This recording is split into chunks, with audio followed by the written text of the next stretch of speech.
What's going on, everyone? Alex Miller from the Eagle, joined always by Travis Brown. We're inside Kyle Field Monday afternoon following Jimbo Fisher's weekly press conference. The Aggies traveling to face Ole Miss this Saturday in Oxford. Battle of two top 15 teams, Travis, and College game day going to be on the scene. It's shaping up to be a big one this weekend in Oxford.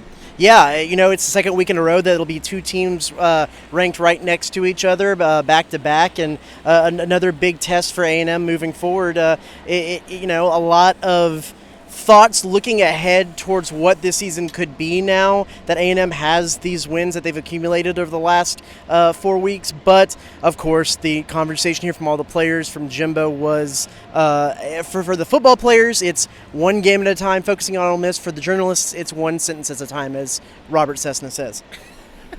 Well, Travis, we heard from a couple of guys today that we haven't really gotten to talk to that much this season, Tyree Johnson and Edgerrin Cooper. What were some of the biggest takeaways and things that you heard from them today? Yeah, I'm going to be writing on Tyree later in the week, and I think it's been really interesting to see how much he's come on in this little stretch of games where A&M has been so successful. Has 7 sacks in the last 5 games, I believe, and the most fascinating part about the most recent spurt of his this last game is the fact that he left the South Carolina game with a leg injury, came into the game with a boot on, and he got 2 sacks in that Auburn game while only playing in the third down package that Mike Elko likes to throw out there as he kind of recovers. He wasn't fully well enough to get in there every down, but he made the most of the few opportunities he had only on third down, getting the SEC Defensive Lineman of the Week this week. Very impressive from him. Also kind of cool, he talked a little bit about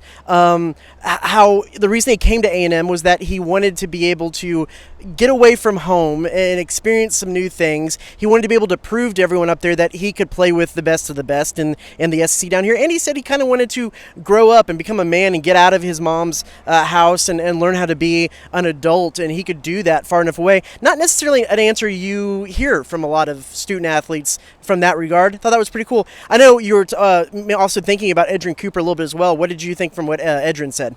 Yeah, he's definitely a guy that, he comes off the bench, but has really made some big plays. And, I think it was Cease that asked him, hey, what's been your favorite memory of the season so far? And he said, honestly, making that tackle for loss against Auburn, and just noting how he had watched the film and could tell right away that it was going to be a toss to the outside, just busting through the gap and making the play behind the line of scrimmage. And that was the theme all Saturday, was that A&M was able to shut down a really talented Auburn offense. And Jimbo said it in his press conference too. Like Tank Bigsby, he's one of the better backs in the SEC, and A&M did their part in really limiting him on Saturday. Go ahead, Travis. Yeah, well, I was going to move on to a couple of housekeeping items. The fact that Jimbo Fisher said that Zach Calzada was practicing as normal this week. So even though he did come back in the game, but you never know. Sometimes with the adrenaline and some cortisone shots or whatever, those guys come in and play, but then they get some imaging back or something, and they're out. So he is practicing, available for that. And Tyree Johnson looks like he's on the road to recovery a little bit more. Chase Lane left the game midway through, and Jimbo Fisher said as he was walking out that he is day-to-day with an undisclosed injury coming in. So day-to-day in the past, at least this season with Jimbo, usually means they might not necessarily be available for that next game. I can't remember one of those day-to-days where the guy actually did come back and play that week. You might can think of one off the top of your head, but day-to-day is usually meant more week-to-week. Yeah, I think you're right, especially when I think about a guy like Caleb Chapman. I mean, we heard day-to-day for, I don't know, 2 or 3 weeks before he actually came back. Jimbo kind of joked how, after the game on Sunday, he was saying how Zach Calzada needed to go talk with Dusty Baker and the Astros about how to slide. And he was joking how when Chapman caught the long pass, he was the one who went to Dusty's class falling down after the play, and Zach didn't. But, drops were something that were discussed today on the offensive side especially with Anais Smith. What'd you kind of make of that? And did you kind of feel like it was maybe more of a one-off deal?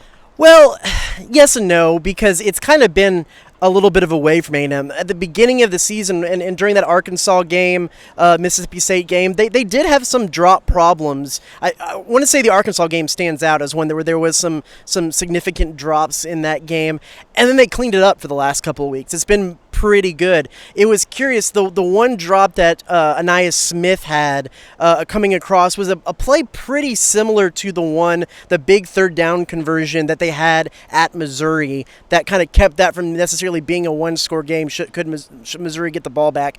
He came back later in the game, and it wasn't exactly the same route, but both similar situations, third and long, had to get to the sticks. He caught one later. Sometimes it's just... I think it was Anais that just kind of said, sometimes that's just football, and sometimes it is just football. I think that they do need to probably focus in a little bit more, see the ball in. We mentioned this before the game, and I put it on Twitter.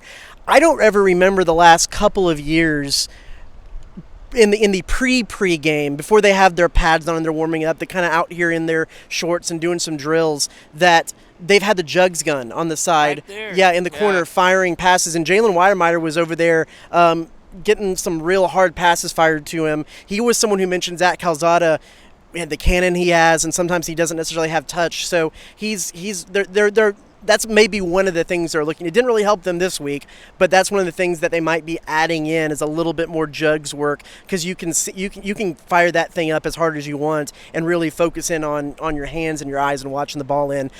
Fisher also did talk a little bit too about how that can necessarily hurt the psyche of a young quarterback. I think that was Cease that asked that as well, and how he just has to tell Zach Calzada and young quarterbacks, just keep putting the ball there, keep doing the same thing you're doing, and the catches will come. These guys are too good.